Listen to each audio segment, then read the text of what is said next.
pilot certificate? Okay. How many of you are instrument rated? Have an instrument rated? Okay, that's super cool. Sweet. And then somebody who's a CFI in here. If you're a CFI, who's a CFI? You're a CFI, that's super cool. Hey, air high five. Shout out. CFI is a lot of work, so that's really impressive. That's definitely an achievement. How many of you are working on a certificate or rating right now? Okay, on the count of 3, I want you to tell me what rating or certificate you're working on. Okay, ready? 1, 2. Instrument. Okay, I heard some instrument, I heard some private pilot, I heard some different things. Okay, very interesting. Well, as you already know, my name's Christian. 18 months ago, I had 0 time. I did not know how to fly an airplane. I had 0 time in the plane. And now I have 500 hours. Well, I'm scheduled to have 500 hours this week. I think I have like 492 hours or something like that. This week I'm supposed to hit 500, which will be a third of my way to my ATP certificate, which is 1,500 hours. That wonderful, glorious, majestic certificate we all work so hard for. So I'm going to tell you a little bit about my experience, and then of course, if you have any questions, I would love to answer any of your questions that you have. And yeah, hopefully we'll have a good time, and hopefully you learned something. That would be my biggest hope, is that somebody learned something, at least a little bit. So a little bit about me. So I'm a commercial pilot right now. I am rated in a single engine and a multi-engine, and I'm also instrument rated. I'm also a flight instructor as well. If you don't know, your commercial certificate is separate from your flight instructor certificate. They're 2 different pieces of plastic. So I have both of them. I have my commercial one, and then I have my flight instructor one. And on my flight instructor one, I also have ratings. And those are going to be my multi-engine and single-engine and instrument ratings, basically meaning I can instruct in single-engine airplanes and multi-engine airplanes, and I can also instruct in instrument conditions and give instrument training. I am a EAA national and obviously Chapter 34 member. I'm also a Young Eagles pilot. I've been able to help out with that before, and that's been a lot of fun. Also an NGPA national and local chapter member as well. I am a flight instructor for Airline Transport Professional Flight School, or as you may know, ATP Flight School. That's where I work currently.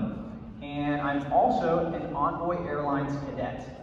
And I'm scheduled to hit 500 hours this week. You're like, okay, what in the world? That's a whole lot going on. Well, we're going to break it down and hopefully make it a little bit more simple to understand. So the first question is, how in the world did I even get here? So I kind of have a breakdown here of a little bit of the things that I feel like I needed to get to where I am today. So the biggest thing you can see here is consistency. It doesn't matter where you're at in your journey. If you're showing up every day and being consistent to get to where you're wanting to be, one day you'll be able to get there. Just little by little, just keep going, don't give up. When you hit roadblocks or have obstacles, keep being consistent, keep showing up, keep studying, keep working for that next thing. The next biggest thing that I would consider that I really needed is I need support from others. This is not something that is easily done alone. I have my dad who's here in the front to support me. Michael has been a huge support to me. Chris has been a huge support to me. Thank you guys so much for all of your love and support. I literally could not have done it without you. My mom, I have friends. It's definitely something where you have those people rally around you and kind of support you to hit your dreams and goals. And that goes a long ways for being able to just do it on your own. So I definitely recommend a support group that you can count on. Willpower is another thing that you really need. You can call this determination if you like to. Drive is another great word, but you're going to need some real mucho gusto, like you're going to need some guts and drive that you want to get here, and you're going to keep going, and no matter what happens, like this is the goal, and I'm going to keep working towards it. Because the journey through aviation, as any of you with any experience know, is a lot like this. There's a lot of up and downs, and there's a lot of going around, and so you have to be consistent and have that willpower, like, I'm gonna do this. And then, well, you need some money, so that's also on there as well. But we'll talk about that as well. So Chris already told you a little bit about me. I worked at Apple, and I was looking for something to do with my life, and I was 27 at the time. Actually, no, I was 26 at the time. I'm 28 now, so this was just about 2 years ago. And I was like, what am I going to do with my life? And I landed on travel. And I was like, man, I love traveling. How many here loves traveling? Go to new places, see new places. It's a lot of fun. And so, man, I was thinking, what can I do that allows me to travel more? And the most logical answer for me, I was thinking really small, right? I was like, not thinking like, you know, they'll ask you like when you're a little kid, maybe somebody asks you, if you could do anything you wanted when you grew up, what would you do? And like, the sky's the limit, right? Because you're a kid, you don't have these boxes that you place over your life. But now I'm 26 and I put myself in a box. And so I was like, well, I want to be a flight attendant. Because that was just the thing that made sense to me. I was like, that makes sense. Like, I can do that. That's feasible, right? So I applied to American Airlines about 2 years ago. In December of 2021, I applied to American Airlines as a flight attendant. And I have to be honest with you, I don't for sure know why I was not selected as a tentative candidate, but I do know, I'm pretty sure it was because I underdressed. I wore like, just like some slacks and like a sweater and a jacket over it. I looked nice, but they were really looking for you to like look like a flight attendant already. So like people were coming into the interview already with their uniforms, and so I'm pretty sure that's why that I did not get the job. But I wanted to travel, so after I didn't get the job, I was kind of discouraged, and I was like, well, I could try again. I was like, I could just try again. Now I know, right? So learn from your mistakes and give it another go. And then I don't know what came over me, but I just kind of had this pause. I was like, well, wait a minute. What if I became a pilot? I'll have the same schedule, make 6 to 8 times as much, far better quality of life. What does it take to be able to do that? I had no idea. I didn't know what flight school was. I didn't know what a yoke was for the most part. I didn't know anything. I was like, I don't know. I didn't know what trim was. I knew nothing. But I just had this idea, like maybe I could do that. Like, what does it take? So I started looking into things, and I started asking questions. I started checking. I started telling my parents, like, hey, what do you guys know about flight school? And then my dad was a pilot this whole entire time. I don't even know if I really realized that until I started down this journey, and then I realized he's actually a private pilot with like 120 hours or so of time. Yeah, so that was a resource right away. And then of course, the story of how my mom met Julie, Chris's wife, is actually bizarre. And that's kind of a whole nother story. But my mom went to Julie and was like, hey, I know Chris is a pilot for American Airlines. He's a captain. Christian is interested in going down this role. Do you think Chris would be interested in talking to him? And like Chris said, Chris was just phenomenal. I think it was probably not very long, maybe like a couple of days. Chris had called me and was like, come fly, like come meet with us, and we're gonna talk about it. And then he took me up in his Grumman and gave me a discovery flight. And we did my first stall for the first time. I was like, I don't even know what the hell I was doing. I don't know what flaps are. He's like, press this switch for like 5 seconds. So I was like, okay, 1, 2, 3, 4. I didn't know what was going on, but I was having a great time. And so I started kind of getting my feet wet and I started learning. And so I'm going to share with you a little bit about flight schools. This is something that I learned before I made the decision to go to ATP. You'll kind of figure this out at some point if you've done any kind of flight training. You basically have kind of 2 extremes, and then you kind of have everything in the middle. So you've got this type of self-paced program, right? So this would be the type of thing where it's like you work a job Monday through Friday. So on the evenings or on the weekends, you'll go and you'll do your flight training. This is going to be generally less expensive because you're working while you're doing it. At least up front, it's less expensive. You can pay as you go. Typically, this method is going to take longer. I have a phenomenal friend who's in her 30s who has been working on getting her ATP rating probably for 10 or 12 years. Like, it takes a lot of time to do things this way. But you can go at your own pace. You can still have your job if that's an option. Or if that's like not an option to not have a job. You're like, I can't get a loan. I need to have some. This is an option, and there are flight schools that will support students in this, and it's a successful route. I've seen many people go through this route and be successful. And then you have the other kind of side of the extreme, which is the accelerated program. And this is going to be something that flight schools will offer, where it's a full-time commitment. This is going to be more cost up front, but the savings are in the long run, which I'll kind of explain to you in a moment what Chris told me. Can be accomplished very quickly, but it is a lot of work, very challenging, because this is like you're at the training center every single day, you're working hard, you're putting in the studies. It's a lot of work. So let me tell you what happened where I finally decided to go to ATP, because I was playing with some different flight schools. I was like, oh, maybe Aviator Air, or maybe I can go here. I didn't really know what to do. And Chris called me on the phone one day. Actually, I think I might have called Chris, but anyway, I remember Chris left me a voicemail, and I was driving home from my Apple store, and he was like, Christian, he was like, you have no idea how much money I make every month. He was like, every single month that you go by, that you wait to make this decision, you're throwing out 30, 40, 50, 60 grand every single month.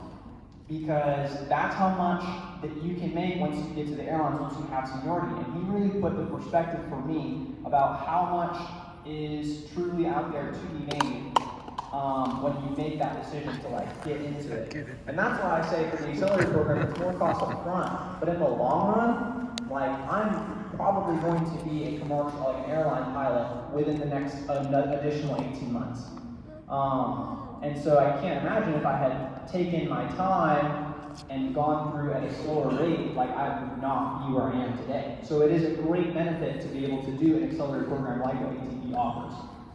Because, like to Chris's point, when you get there, you can, the sooner you can get there, the sooner that you can start working.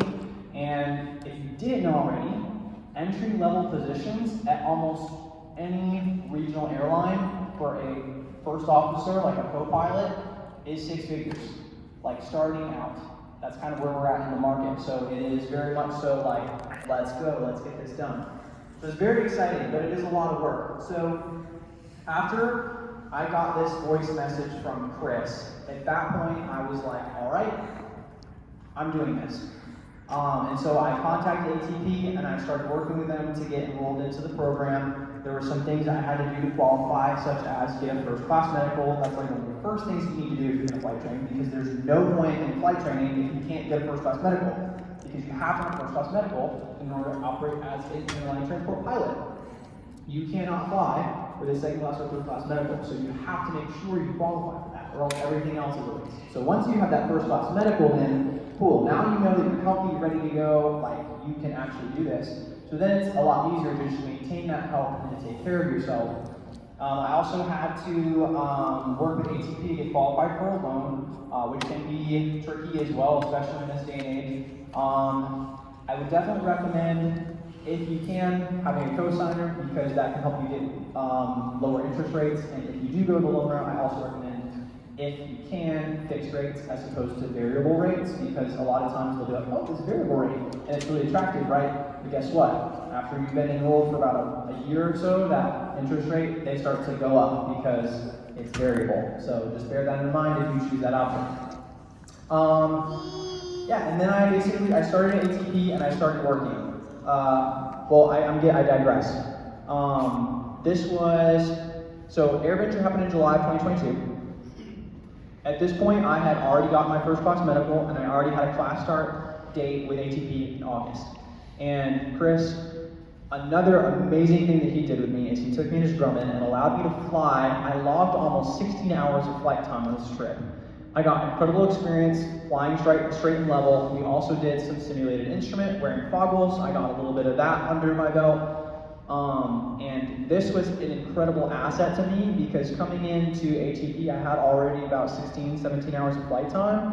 So that was already just like, I already kind of had a step up in the game, I guess, if you will. So Chris, I really appreciate you doing that. You can't imagine how helpful that was and how much it motivated me to really work hard and get going. And you also let me fly your plane. That's a big deal when somebody wants to fly their plane, you know? It's like their baby, so I really appreciate you doing that. And I had a great time. I was about a week of camping. It was crazy. The weather was nuts. It was raining. Michael almost had to come save me because I was like, what is happening? They call it sloshkosh, I found out. That's a thing. Very interesting. But anyways, yeah. I can't tell you how important it is to have mentors. Mentors can be a deal breaker, but it's not enough to just have a mentor. You have to actually listen to your mentor. You have to actually take actionable items to do the things that they're telling you to do.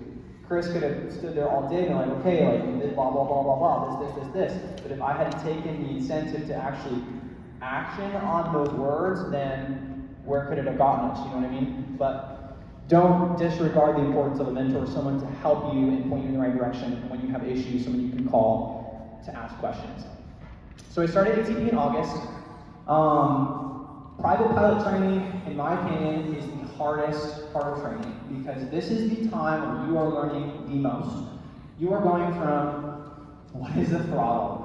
What is trim? What are differential ailerons? What is Bernoulli's principle? What is lift? You're like, what is all this stuff? And it is so much information to learn, and you are going from literally 0 to 100. Like, you don't know anything, and now all of a sudden you're learning, and you actually know how to fly an airplane and to operate as the pilot in command of an aircraft.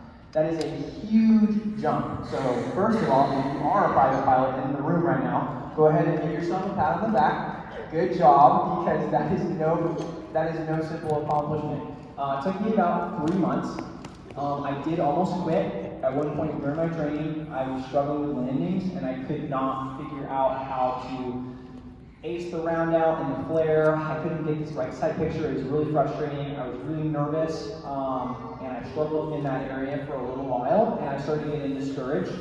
But thankfully, I had my support group who continued to support me and to tell me, like, no, like, you're gonna do this, like, figure this out.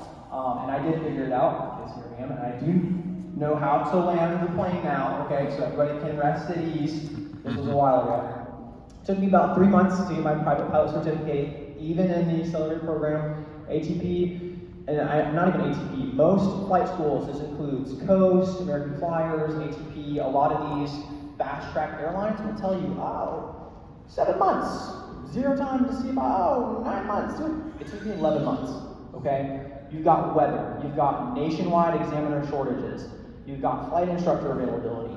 You also will have, at some point, you're going to need some time off. You know, you're going to have to take a break. You might be sick. So there are delays that you have to consider. These fancy 7, 8, 9 month programs, they sound really great on paper, but they are oftentimes a little bit longer. So if you do select to do one of those options, aim for 7 months. Like, by all means, like, bam, like, try to get it done. But make sure you're budgeting and, like, you know, have a backup plan in case things take a little bit longer, because they might. My instrument rating was a lot of fun, but it does feel like starting over. That was really discouraging for me. I remember it was just kind of a culture shock to me, because, you know, you finish your private pilot check ride, you got this new fancy piece of paper, you're like, oh my gosh, this is so cool. And the next thing you know, you got an instrument approach plane in front of you, and you're like, what is this? Like, I thought I knew everything. I was a private pilot. Well, you don't know everything, and so then it's kind of like starting over. And a lot of times when you start a new certificate, it can feel that way a little bit. For those of you who are maybe instrument or commercial pilot, guess what? When you have to start flying at the right seat, that is really weird. So it's really strange. Different sight picture. Again, kind of like starting over a little bit. So just kind of be prepared. Every single time you go to a new phase, there's something new to learn, a new challenge to overcome. But it's a lot of fun. That instrument rating also took me about 3 months. It was over the course of the holidays and Christmas and stuff like that. So of course there's inevitable delays as far as that's concerned. And then I got to commercial pilot. And right at the end of my commercial pilot phase, I hit this thing called burnout. Who has ever been burned out before? Okay, we love the honesty in the room. Be careful about burnout. I know that flying, you know, you want to fly, and it is a very, you know, when you get into the accelerator program, it is just kind of like this culture mindset where it's just like, if you're not in the plane, like, you're wasting time. That is not true. Rest is not wasted time. Study time is not wasted time. Just because you're not flying and not building flight hours does not mean that time is wasted. There's a million other things you can do. And I got very burned out because I was of this mindset. I was like, I'm not flying, like I feel like I'm stuck, I can't get through this, and I started getting really tired and really burned out. And I'm very fortunate. I had a really good flight instructor who was able to help me kind of get through this hoop. And I also had a really good examiner who gave me my commercial pilot check ride, and I was able to pass successfully my first attempt, which was definitely grace because I was very tired. And guess what? Awaited me right around the corner, CFI. So as soon as I finished commercial pilot, I started CFI school. And I am so grateful for my CFI ground instructor that I had at ATP. So basically the way ATP does it is once you finish commercial instrument and private, private instrument and commercial, you go into your flight instructor training, and your flight instructor training is divided into 2 separate periods of 2 weeks. And the first 2 weeks is just ground instruction. So you basically just study, you learn all the different lesson plans, all the things you have to know. You're looking at the test standards and stuff of that nature. And then after that 2 weeks is concluded, you get your ground log and everything from the instructor, and then you start actually flying and acclimating to the right seat. And you have to basically do all these maneuvers you just learned how to do in private and private and commercial, and you have to learn how to do those in the right seat. And now learn how to land in the right seat and how your sight picture is different. For people who are right eye dominant, this can be incredibly difficult because the right eye makes you think that you are further right of center line than you actually are. So it's helpful to close your right eye when you can to kind of help your left eye take over, and that can help your sight picture and stuff like that. But at any rate, I am right eye dominant heavily, and so I did struggle a bit with my sight picture. But this ground instructor was very impactful in my life, and he really kind of refreshed my love for aviation. And the 2 weeks of just not flying and just like studying and reading and going over the regulations and stuff like that, he really helped kind of breathe a new life in it and really made it interesting. And he painted it in a light that was like made me want to study. And so it really just kind of revived me, and I got excited about aviation again, and it gave me that next wind to help finish the last part of my program, which can be very, very fast-paced. Because at this point, once you got your private instrument commercial, at this point, most of it is just like a few hours of training and then another check ride. It's pretty bam, bam, bam, bam, bam at this point. It kind of is a little bit downhill. I do want to take a pause and just to kind of explain, if anybody doesn't know what a practical test is, when I say a practical test, I'm talking about a check ride. Some people are a little bit confused as to what a check ride looks like. For those of you who have already taken check rides, who has not ever taken a check ride before? Okay, cool. A few of you. So the way that a practical test works is it is broken into 3 portions.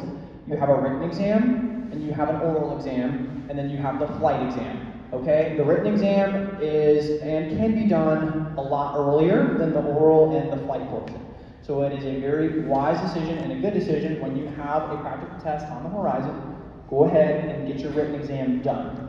So every test, for the most part, it's not every test, but a lot of them do have a written exam. Go ahead and get that taken care of. That will make it so that you can kind of focus on your oral exam and your actual flight exam, which is 2 halves of a check ride. A check ride will consist of an oral portion and a flight portion. And the guide for your check ride is on FAA.gov. I have it right here. FAA.gov is going to have the resources. They're going to be called something like the ACS, which is the Airman Certification Standards, or the PTS, which is the Practical Test Standards. These documents can be downloaded off of FAA.gov for free at no cost, and you can actually see exactly what you are going to be tested on. So I highly recommend, if you have a check ride, if you've taken a check ride, you almost certainly use an ACS or a PTS, because it basically tells you what's on the test. And so it's a great place to start to just kind of see, okay, what do I need to be tested on? And then you can go and study these things and make sure that you know them to a satisfactory level. If you're interested, my best tips for a check ride. Number 1, control the flow. Sometimes people get into a check ride and they're like, okay, tell me about drag. Like, okay, well there's 2 different types of drag. One is parasitic drag, one is induced drag, the parasitic drag, and then they just start spewing all this information. Okay? If the examiner asks you a question, we say this a lot at ATP. If they ask you what the time is, tell them what the time is, don't build the watch. So control the flow of information, try to speak a little bit slower and be cognitive and alliterate your words as best you can so that you make less mistakes.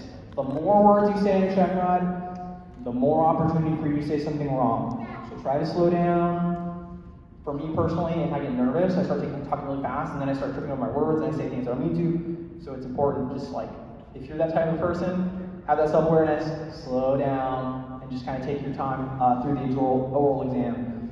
Another huge thing is clarify. Oh my gosh, so many amazing pilots who totally are like ready to take their check ride.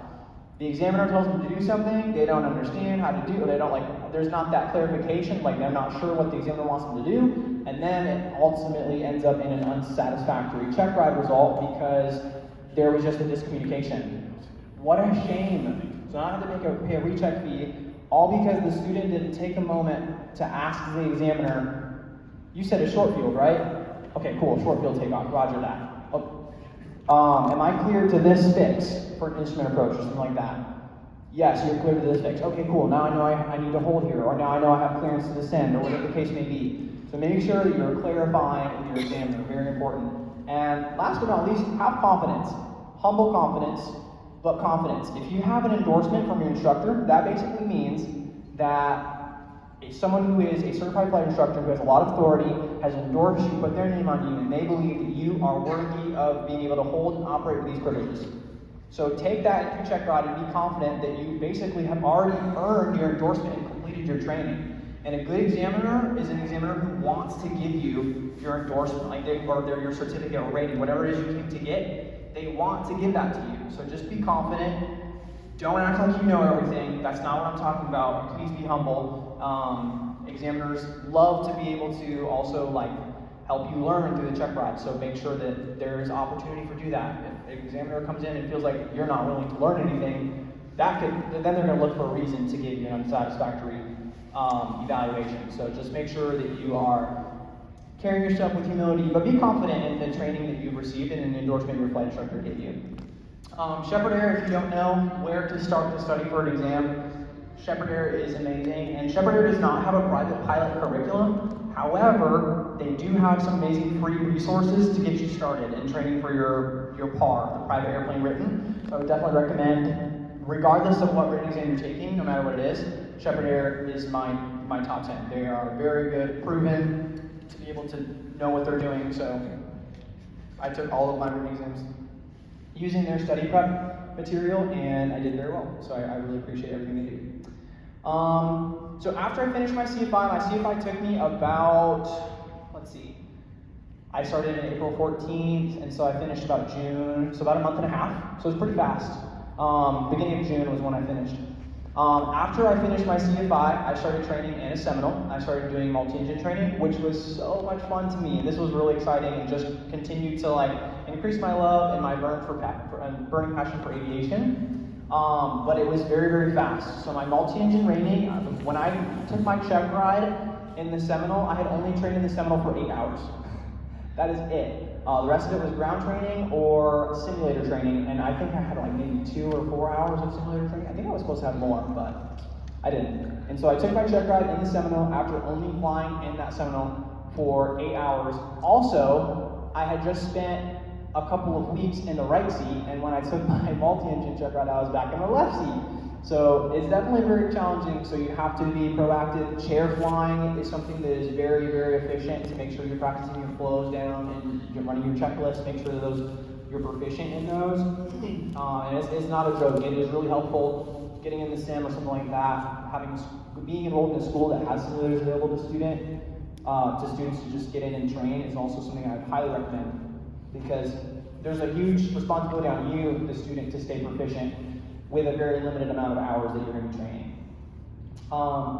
After that, I took my multi-engine instructor check ride as well as my instrument instructor check ride, also in the Seminole, and I had probably about 20 hours of training additionally, so not even that. I had 25 hours total time, 23 hours total time. Yeah, I think that I took my check ride in the multi-engine with about 8 hours of total time in the Seminole, and then I took these last 2 check rides with around 23 or 25 hours total time in the Seminole. So still really fast. And I took my multi-engine check ride at the end of June. Within a month, I was taking these last 2 check rides. So it was 3 check rides within the span of 30 days. So there's definitely a lot of work, a lot going on. So it's just a lot of flying, just a lot of busyness. And then I completed the program on August 2nd. And so let's talk about that for a second. So once you finish your program, it's kind of like, okay, what's next? It's kind of like a fresh page. You turn the page, and there's no writing, and it's up to you on which way you go. A lot of instructors go in a flight school that has opportunity for the instructors to get hired. At the point when I graduated, ATP was not really hiring a lot of flight instructors because they were pretty overstaffed. There was only one location that was hiring at this point in DFW, and they had like 3 or 4. And so I was kind of like, okay, well, I don't know what to do. So I applied for American Flyers. I went to go work at American Flyers, flight school in Addison, and I was really, really impressed. There are a lot of flight schools out there, like, please, just so you know, like when you go to a flight school, you finish your training, you finish, and you're a certified flight instructor, you're a commercial pilot, whatever it is, the world is truly your oyster. Like there is opportunities out there to be had. Pipeline work, photography, or surveillance is also something very convenient for low-time pilots to be able to do. A lot of flight schools are hiring flight instructors. So there is a lot of opportunity. A lot of people they kind of go right back into their flight school. I was really grateful that I decided not to instruct at ATP. I went to American Flyers, and I ended up not liking and staying with American Flyers for very long just because they didn't have a whole lot of hours that they were offering me. That was really my only qualm. Like I loved the team, like they had great curriculum, they taught things differently than ATP, and I loved learning from that. You know, you may have heard it said before, there's multiple ways to skin a cat. So that was it was great for me to be able to learn that.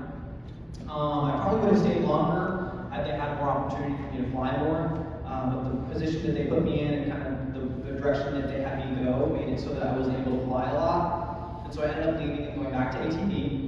And the only location that was hiring was the Addison location. And so beggars can't be choosers, so I went to Addison. And I absolutely am so happy that I made that decision. I love training out of the Addison, or instructing out of the Addison airspace. It is a very challenging airspace, it's very busy, a lot of jet traffic, but it demands that the student really rise to like another level of professionalism and pilotmanship that, you know, if you're training in an airport that's really quiet and just like really, you know, it's not very busy, that you might not be able to get that experience. So they're continuously and constantly on with like DFW approach, being vectored and having to be told to speed up or slow down for traffic in front of them or behind them, and given complicated vectors and stuff like that. So it really makes them like really proficient and good. And so I really enjoy that airspace.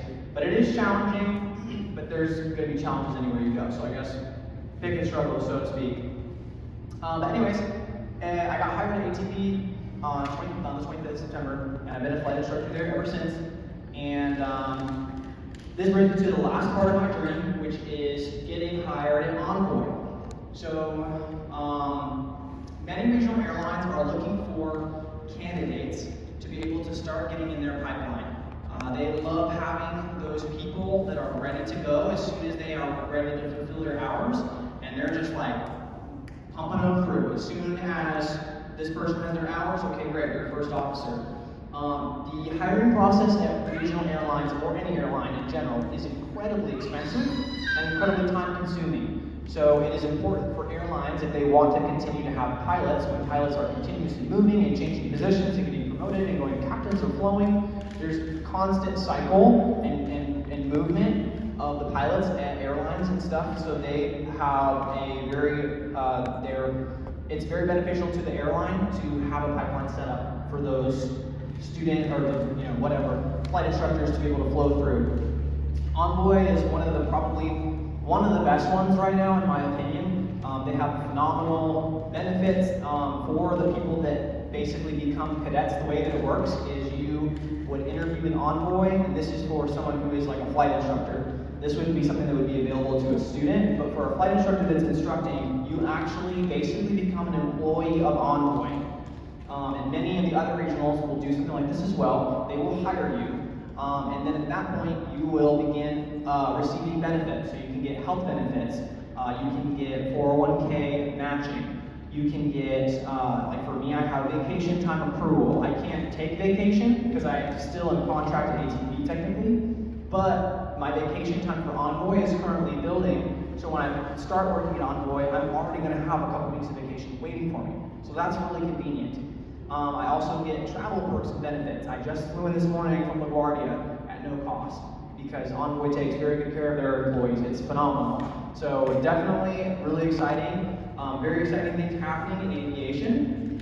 But they hired me as an Envoy cadet at the end of December. I interviewed with them. It was a pretty straightforward interview. It was interesting to me because I applied for the very first time when I was a private pilot. I applied again when I was a commercial pilot. And then I applied again when I was a flight instructor. And when I became a flight instructor, man, it was just like, immediately they reached out to me and they were like, hey, we would like for your interview, can you send us this documentation? I think that when you kind of get a little bit of traction in your career, I think that it definitely helps. When you're working with regional airlines, they like to see you have 300, 400, 500 hours. It makes it a lot easier to get in versus being a new student. That was just kind of my perspective. I also applied to the Frontier cadet position when I was not even a private pilot at that point. I probably had like maybe 30 hours. Never even heard back from them.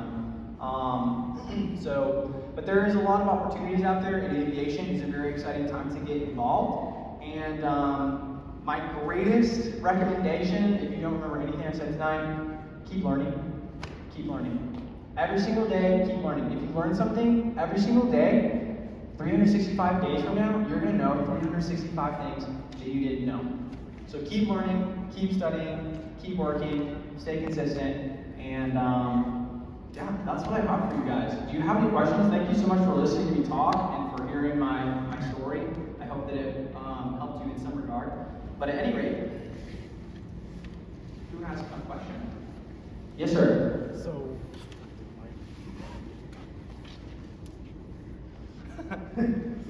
when you did your instrument rating, right, what were some of the challenges that you faced at the pace that they had you going? Ooh, that's a great question. So this is going to be something that's a challenge associated with specifically accelerated programs. It is very, very fast paced. So I mean, there was not really a whole lot of time to learn like the procedures. Instrument is 90% procedural knowledge. Like you need to know, I need to fly to this fix, I need to intercept the glide slope here, I need to have these certain things in my vision to be able to descend down to the runway. It is very procedural. So the other 10% is probably like precision of knowing how to control the aircraft. For example, if I pitch the aircraft down, I need to know that, okay, I also need to simultaneously reduce some power, otherwise you're just going to start speeding up towards the ground. So it's kind of things like that where you have to be very precise to control the aircraft. As far as challenges that I faced, I think that my procedural knowledge when I was going through instrument was very poor. Like I just did not, like what is a non-precision approach? Like what is it for? Like what does it do? You know what I mean? Like the basic things that are kind of like set the foundation, I don't feel like I really knew those well enough. Like what is a precision approach? What makes it a precision approach? Why is it a precision approach? If you're struggling in instrument, the best thing I'd probably say to do, especially if you're in a fast-paced program, is do not be afraid or ashamed to ask your instructor or to search basic questions. Like just go back to the basics. Like what does it mean? What is the purpose of this? What is this made up of? You know, what is an ILS? What are the things like a glide slope shoots out of my plane, and then it's like, you know what I mean? So go and study those things. And I felt when I was going through my program, I felt like it was almost like once I got to a certain point, if I asked a question that I should have already known, it was like I would get judged, or like my instructor would be really disappointed in me. And that's just immaturity on the instructor's part. There's no question, it's a dumb question. If you don't know something, that's not your fault. You know what I mean? You've got to ask those questions. So don't be ashamed to ask those questions. But accelerated training in instrument is very difficult because it is a lot of work to like study the procedures. Have you ever heard of Bolt Method? It's a YouTube channel. I would highly recommend their videos. They do a great job of answering student questions and just kind of explaining things that they do. From the instrument perspective, they have really good supplemental instrument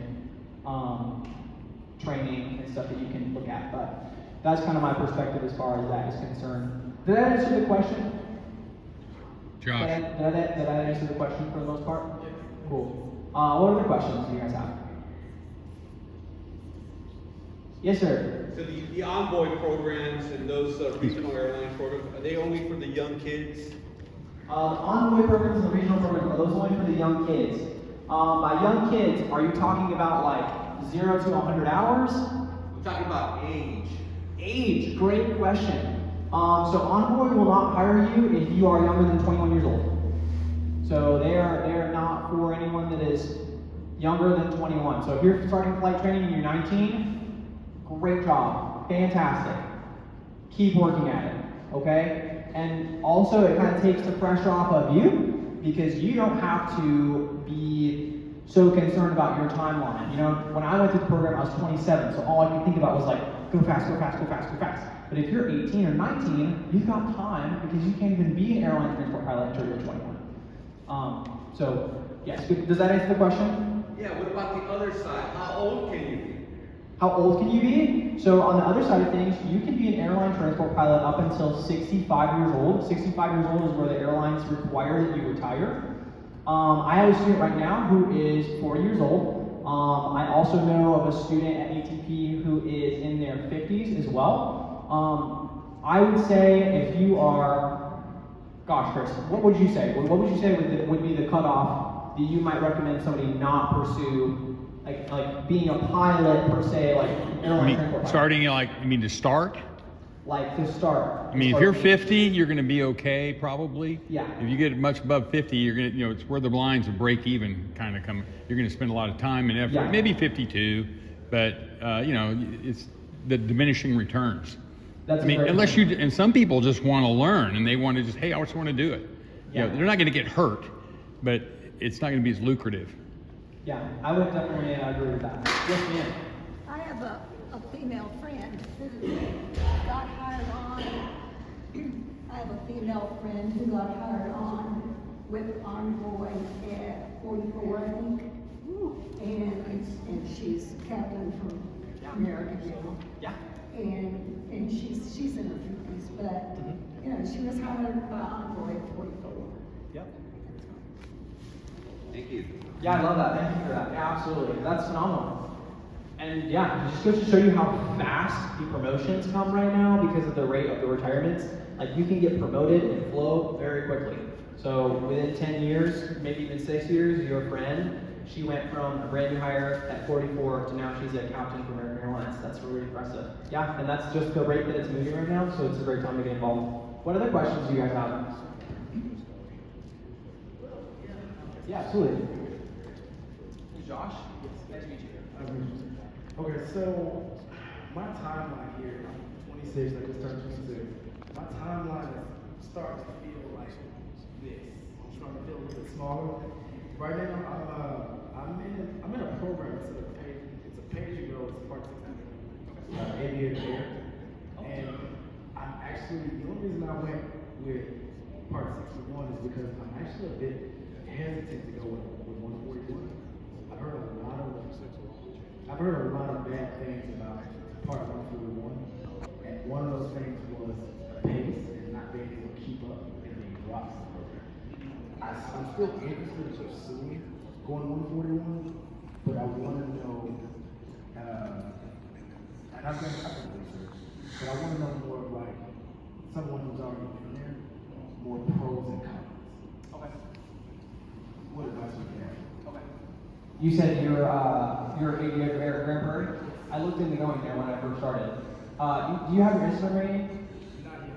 But you have your private pilot certificate. Wow, so you're really you're kind of in this threshold where you kind of have this last chance to go either way. Because some of these accelerated programs won't accept students that already have their instrument rating, but they will accept private students. So like if you wanted to go somewhere like ATP or Coast, you could totally do that.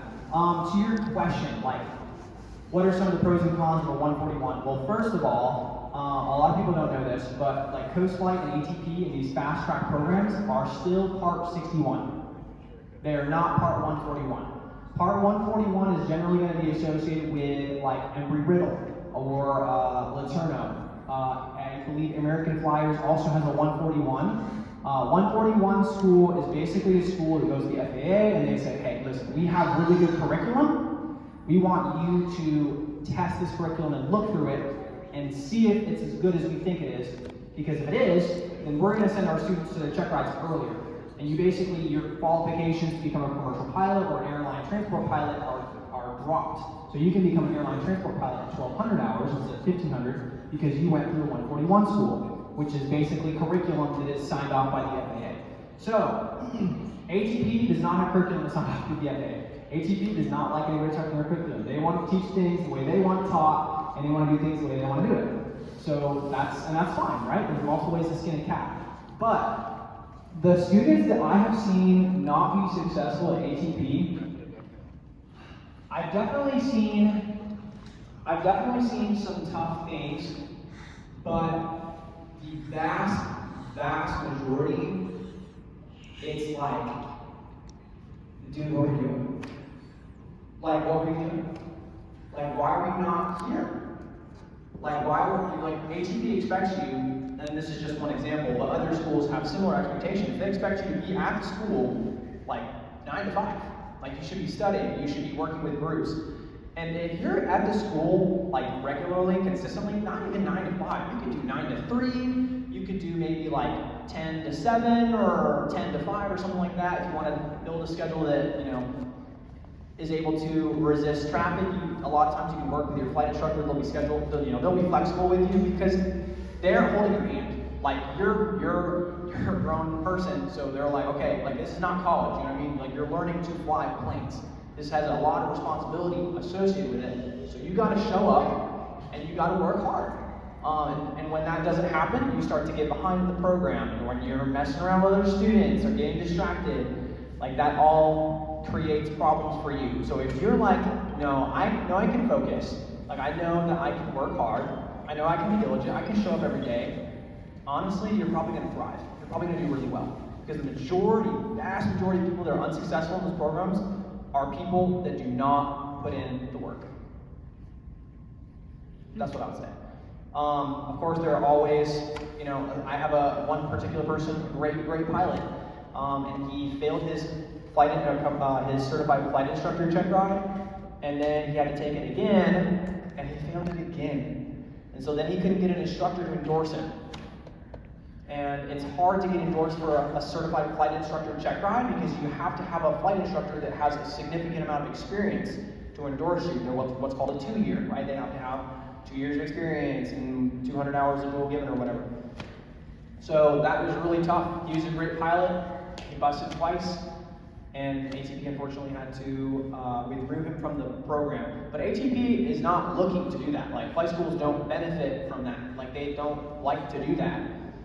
They will work with you and try to, like, make sure they offer additional training or any kind of other options so that you can stay. But at the end of the day, if you're not putting in the work, you're not showing up to your events prepared, you're not doing what you've been asked to do by the school, then that's when you run into problems. So just do what you're supposed to do. Fair enough. What other questions do you guys have?